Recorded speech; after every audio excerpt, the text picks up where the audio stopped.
My mom looked me straight in the eye the moment I called from work and said, "I'm not your babysitter." No hesitation. No softness. Just a clean, cold fracture from the one person I thought would never fail my daughter. While Lily sat shivering outside her school for 2 long hours, my parents went on with their day as if her fear meant nothing.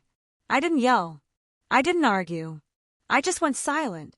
A silence so deep it startled even me. And 3 days later, that silence finally caught up with them.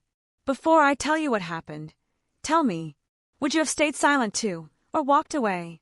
I should probably tell you who I was before everything cracked open.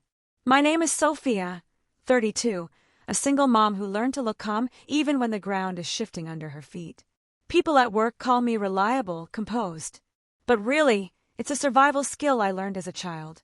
Our home is small but warm, full of soft blankets, quiet corners, and a little girl who still believes the world will catch her when she falls. Lily has my eyes, but not my history. I've worked hard to keep it that way. She sings off-key in the kitchen, twirls until she's dizzy, leaves glitter in places I'll never get clean. She deserves a childhood that feels safe and soft. My parents live across town. Their house always feels colder than the weather outside. My mother, Miriam, is sharp, careful, and unyielding. She used to tell me I was too sensitive, as if feeling deeply were a flaw. My father, Charles, stayed quiet his entire life. Silence was his way of keeping the peace. Still, I tried to give them a place in Lily's life. Birthdays, holidays, Sunday visits. I hoped being a grandmother might soften something in my mom. But the truth always leaked through the cracks. The tiny dismissive comments, the stiff hugs, the way she treated Lily like an accessory instead of a child. Then came that afternoon. A call from the school. Fever. Panic. And my mother's voice, flat, clipped, uncaring. "I'm not your babysitter." It didn't just break something. It revealed what had been broken all along. When I reached the school, Lily was curled on a concrete bench, hugging her backpack for warmth. Her cheeks were flushed from cold, not fever. "Can we go home now?" she whispered. That night, as she sipped ginger tea under a blanket, I replayed everything. The school office saying they were short-staffed. The cold wind on Lily's face. My mother hanging up before I finished explaining. Old habits told me to stay quiet, patch the cracks, avoid the fight. But something inside me finally stopped bending. 3 days passed before the voicemails began. First my aunt. "Your mom says she needs your help." Then her friend Carol. "She's been trying to reach you. Did something happen?" Then my father, weary. "Your mother is upset. Call her back." Not one mentioned Lily.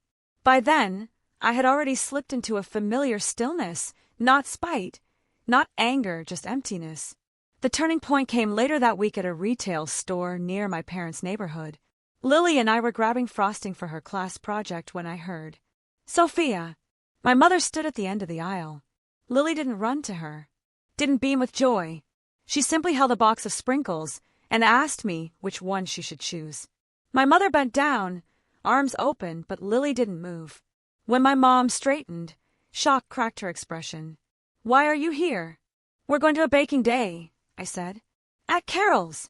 Her face stiffened. She finally felt the distance. "Well, I could come along," she said. "I haven't seen Lily in a while." "No," I said. "You're not invited." Her face drained of color. "This is ridiculous," she snapped. "You overreacted. Why drag this out?" Busy. Overreact. Dragging it out. The same script she'd used my whole life. I crouched beside Lily. "Ready to go, sweetheart." She slipped her hand into mine. We walked away. That night 4 voicemails waited on my phone. Angry, crying, pleading. I didn't respond. Days passed quietly.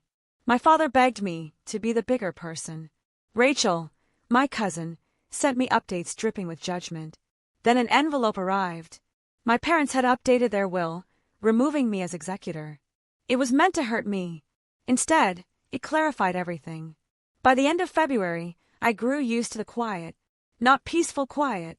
The kind that comes after a storm but still smells like rain. Then, just before midnight one night, my phone lit up. Calls from my dad. A text followed. "Power's out. Your mom slipped on the porch. I can't get the car out. Can you come help?" For a moment, instinct kicked in. The old, programmed version of me. But then I saw another image. Lily curled on that cold bench, waiting for someone who never came. I typed one word. No. I slept better than I had in weeks. The next morning, 7 missed calls. I took Lily and Carol to the Children's Museum. We laughed, ate pancakes, wandered through bubble rooms. Lily never asked about my parents. The next wave came through Rachel. Your mom fractured her wrist. Be the bigger person. I already am, I said. That's why I'm protecting my daughter. I hung up. In early March, the city iced over. On our way home from a craft fair, I saw my parents' car pulled over on the shoulder, hazards blinking in the cold afternoon. For a moment, I hesitated. Then Lily's soft humming floated from the back seat as she braided sparkly string. I pressed the gas. That night, Lily showed me a drawing.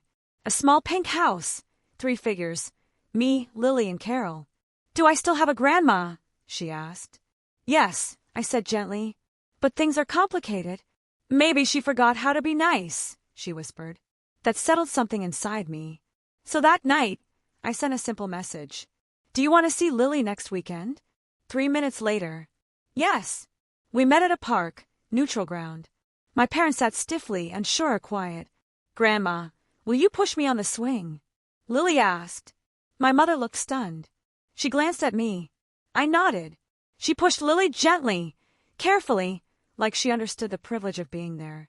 No speeches, no justifications, just small, intentional steps. A week later, my dad asked permission to attend Lily's school fundraiser. They stayed in the back row, clapped quietly, left respectfully.